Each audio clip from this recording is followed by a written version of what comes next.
In yesterday's video, I responded solely to the statement from Video Games Europe on Stop Killing Games.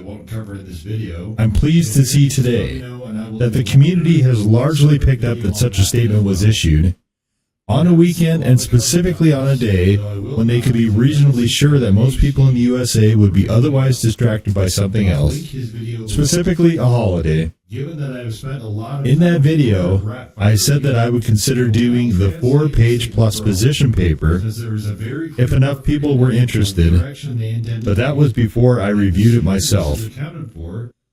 I'm doing this video because my guess is that the paper is going to be revised perhaps more than once, before the end of July, and it's important to capture and record the absolute mess of a document it actually is.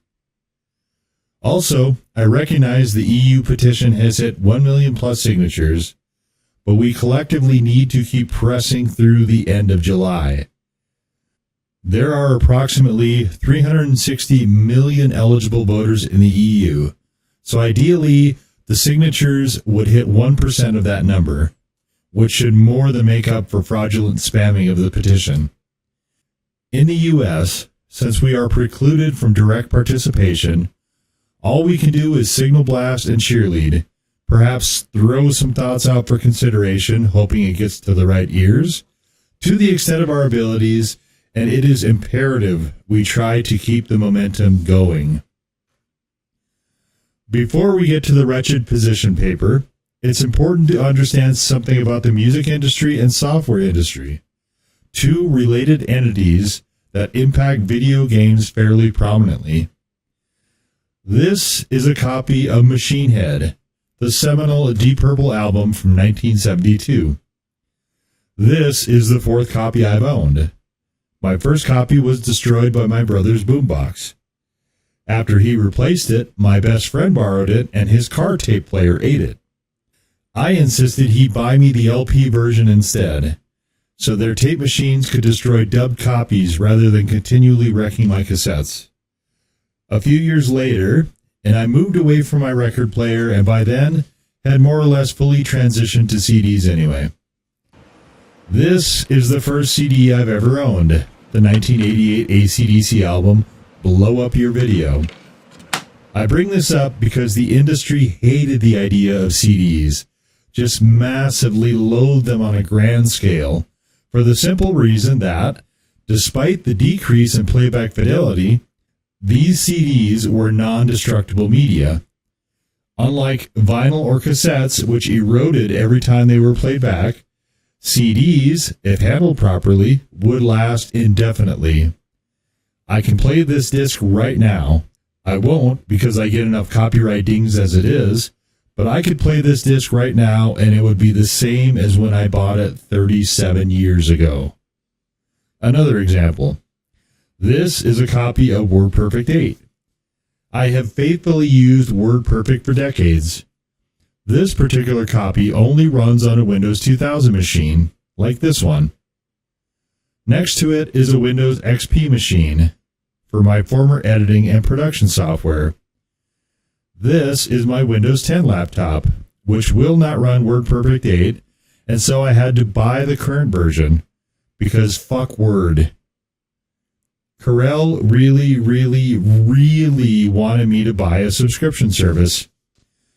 Back when I was in school, leases for cars were becoming more and more popular, so the economics class teacher took it upon himself to explain that it was basically rent, i.e. you paid into it and got nothing out of it at the end.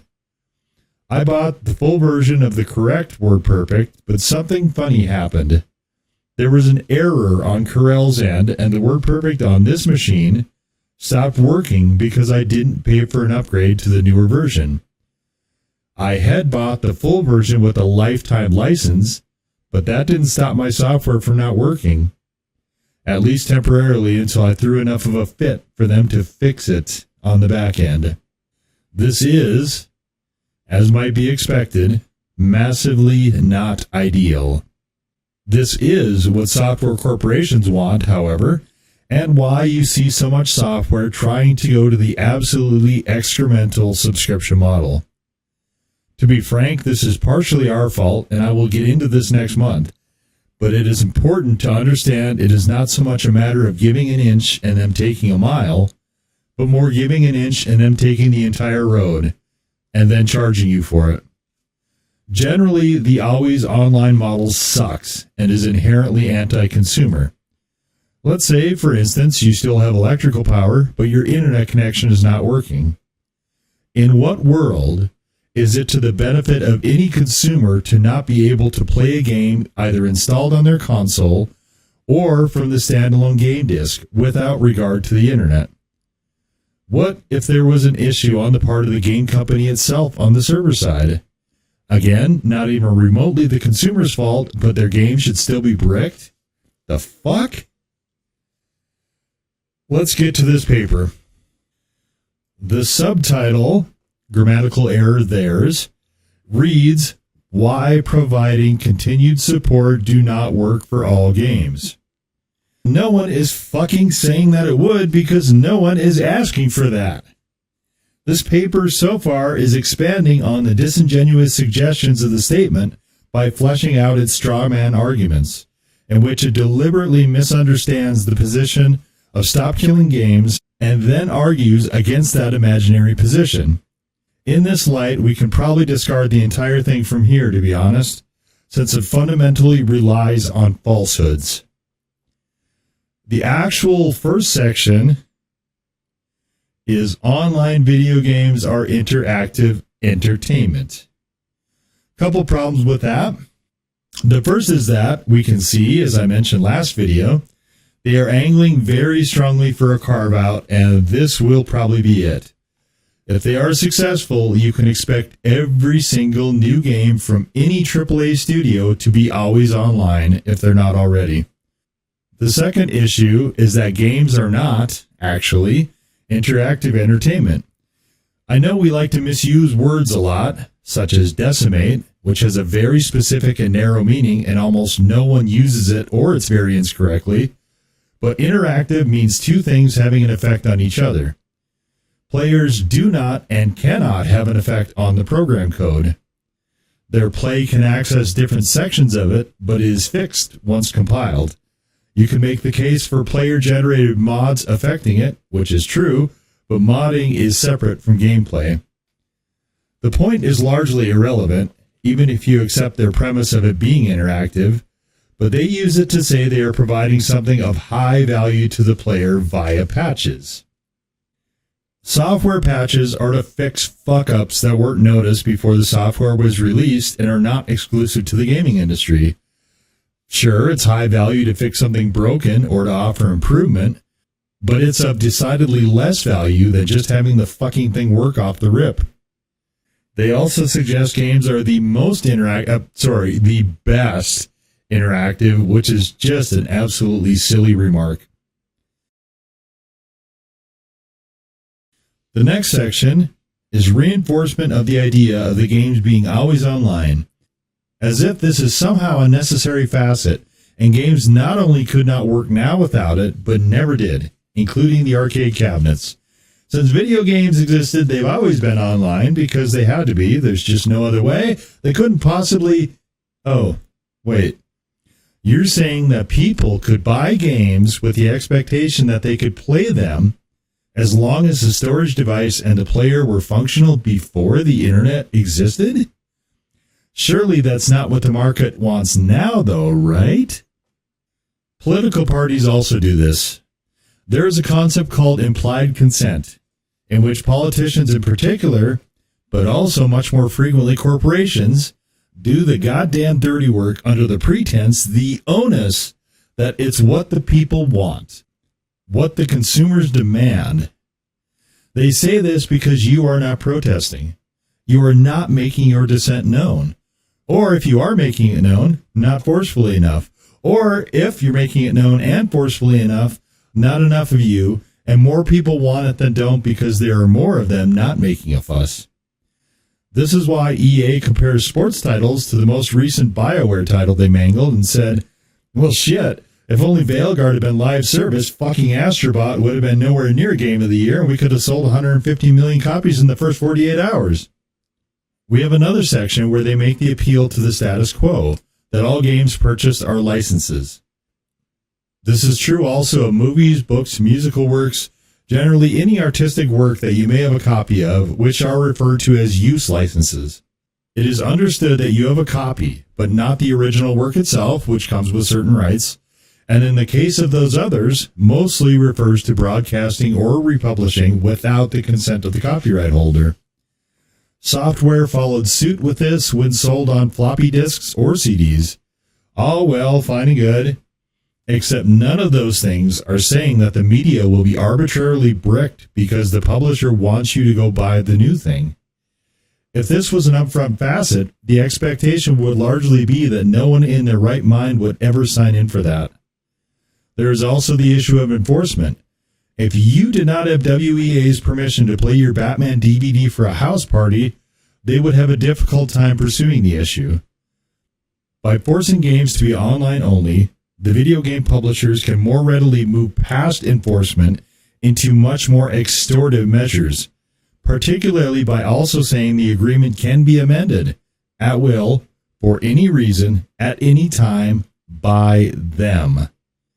Obviously, this is highly anti-consumer, but you should accept it, if not embrace it, because this is what you really want.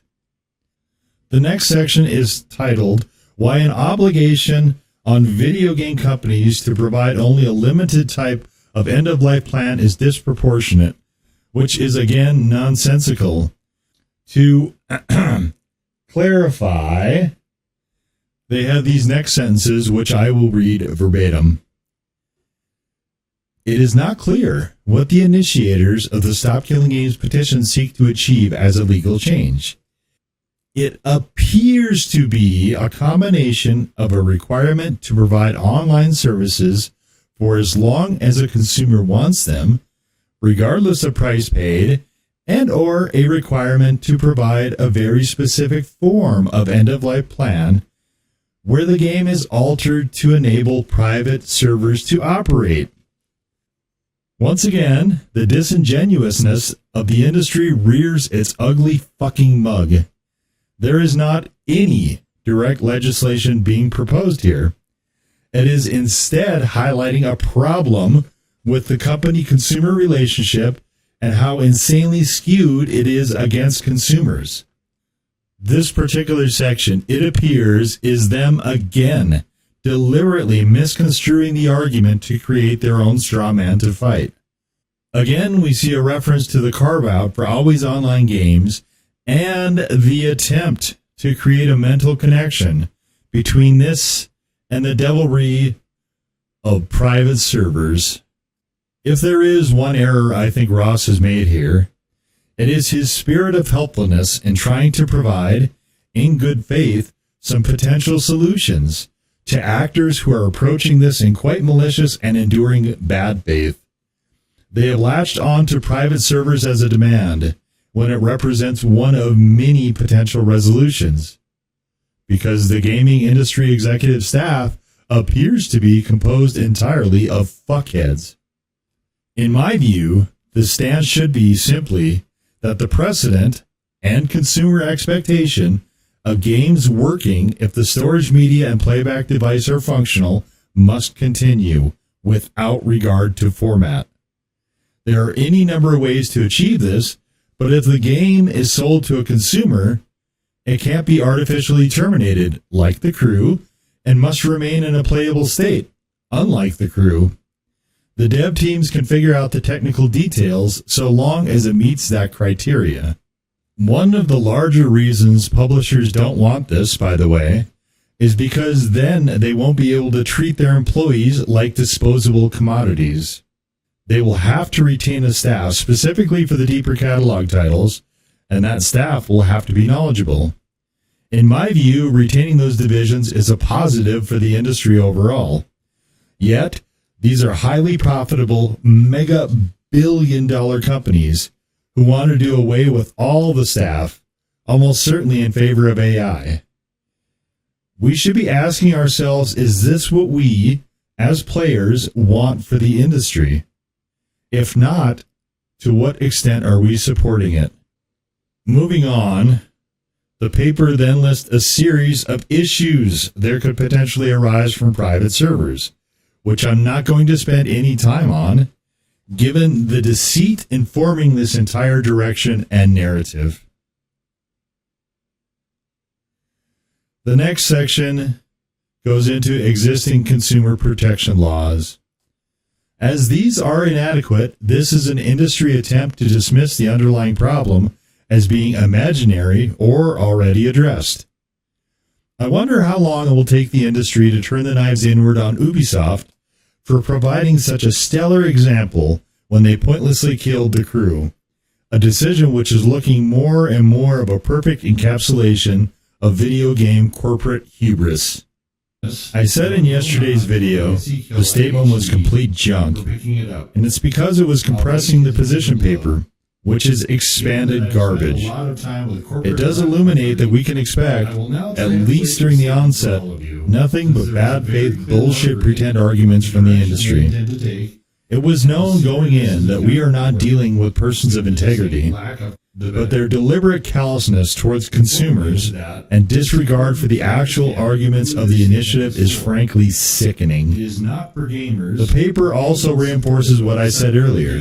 There is a strong push for a preemptive carve-out, which must be resisted, and they are attempting to create an invalid association of unreasonableness and outlandish demands in what is a fairly nebulous beginning stage position for the initiative.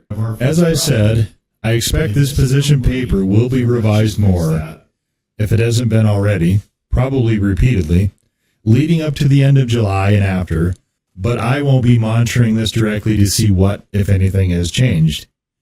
This paper is ultimately about nothing, except for arguing against the position the industry itself has fabricated and is attempting to assign to the initiative.